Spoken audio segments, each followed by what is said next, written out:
یو فایده ټولو ته ذکر کم.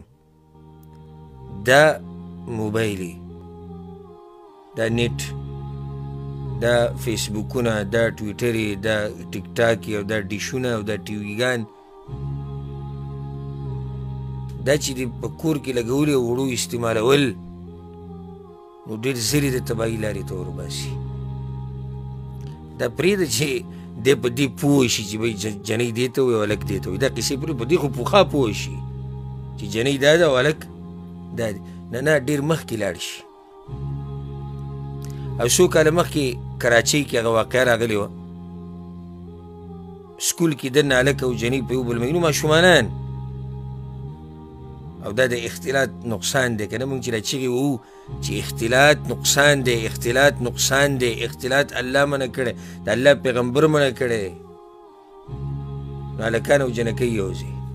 اوس دا هغه هلکان او جنکۍ دي چې لا واړه دي، نو دا هلک په دې جنۍ باندې مین دی، برېت او ګیرې هم لا نه راغلي، جنۍ د ده نه بیا کشره د ماشومه ده، او دا په یو بل مین شوي دي. هلک تللی دی خپل پلار ته یې ویلي دي چې زما دا جنۍ خوښه ده. هغه ورته ویل ته څه قیسې کې، ستا د دې قیسو عمر دی، ځان را باندې ووجنې او داسې غوسه شوی دی ورته. هغه بیا هغه جنۍ ته ویلي چې زموږ دا رشته خو نه کېږي، بس ده د کور نه تماچه وړې ده، هلک کور نه تماچه وړې ده، او ولې هغه جنۍ ویشتې او بیا یې ځان ویشتی دی. ستاسو څه خیال دی چې یعنې دا هر څه داسې هسې وشو که نه څه وجه به وي؟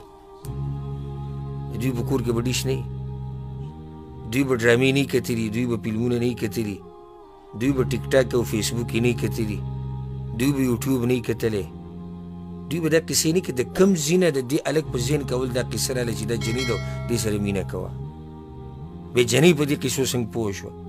بیا دا دغه دوی د کم ځای نه دوی د کم ځای نه یې زده کړو چې کله داسې رشته نه کېږي نو راشه خودکشي وکړه ځان مړ کړه. دا قصې د کم ځای نه یې زده کړه؟ تماچه راواله او په سر یې کېده او ځان ودی کم. دا ټول د دې فلمونو، ډرامو، فیسبوک، ټیک ټاک او د دې قصې دي. زه ټولو ته د دې ځای نه دا نصیحت او پیغام وروڼو ته، خویندو، مشرانو، کشرانو ته چې ګورئ، که دا غواړئ چې ستاسو بچي د تباهۍ نه بچ شي او ستاسو عزتونه وساتلی شي، نو په خپلو بچو باندې نظر ساتئ، په خپلو بچو باندې نظر ساتئ او د هغوی ډېر خیال کوئ. دا نه چې ته اکثر مور پلار نن سبا څه کوي؟ موبایل وله ورکړي، ځان تې دمه کړي، ځان له یوې کمره کې کښېنئ ګورئ، ځه ځان له کمره کې کښېنئ ګورئ. دا څه خبره شوه کمره کې کښېنئ ګورئ؟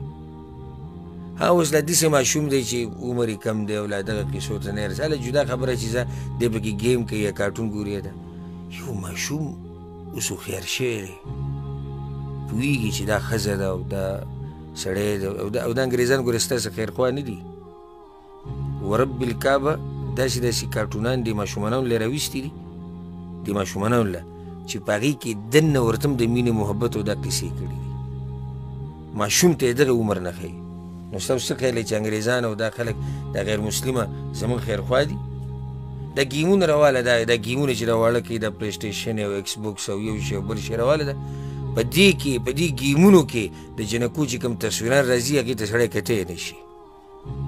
هغې په څه طریقه باندې هغوی له تصویر ورکړی، جامې ورته داسې اچولي، لغړه توغړه به د دې عمر نه یې دل عادت کوي په دې قصو باندې، او دې ته ډېر خوشحالېږي هغوی، او دې ته ترقي وایي. ترقي هغوی څه ته وایي؟ چې خور او ورور یو بل نه پېژني، دې ته هغوی ترقي وایي. ترقي هغوی دې ته وایي چې د سخر او د انګور رشته ختمه شي. ترقي هغوی دې ته وایي چې ښځې دې مرضي ده چې هر چا سره یاري کوي او د هلک مرضي ده چې هر چا سره یارانه کوي. دې ته هغوی ترقي وایي. دې ترقۍ نه دې الله موږ ساتي. نو الله دې زموږ د عزتونو حفاظت وکړي. زه خو والله کله نه کله په دې زمانه کې سوچ وکړم نو ډېر ویرېږم او سوچ وکړم چې الله ډېره لویه ذمهواري د هر چا په اوږو باندې ایښودې، ځکه چې دا بچي په نن سبا زمانه کې کنټرولول او د دوی حفاظت کول ډېر ګران کار دی مګر دا چې الله یې چاته آسان کړي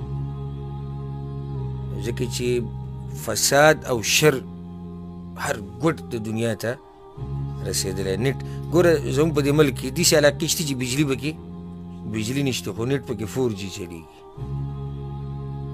ولې د نېټ ته ډېر ضرورت دی که د بجلۍ ته نه ضرورت بجلۍ ته ډېر دی نو نېټ ولې شته او بجلي نشته ځکه چې په دې نېټ کې فساد ډېر دی ایمان ورسره خرابېږي نو دا قسمه شیونه در مخکې کوي نو الله دې زموږ په حال باندې رحم وکړي او الله دې زموږ د ایمانونو او زموږ د عزتونو د الله حفاظت وکړي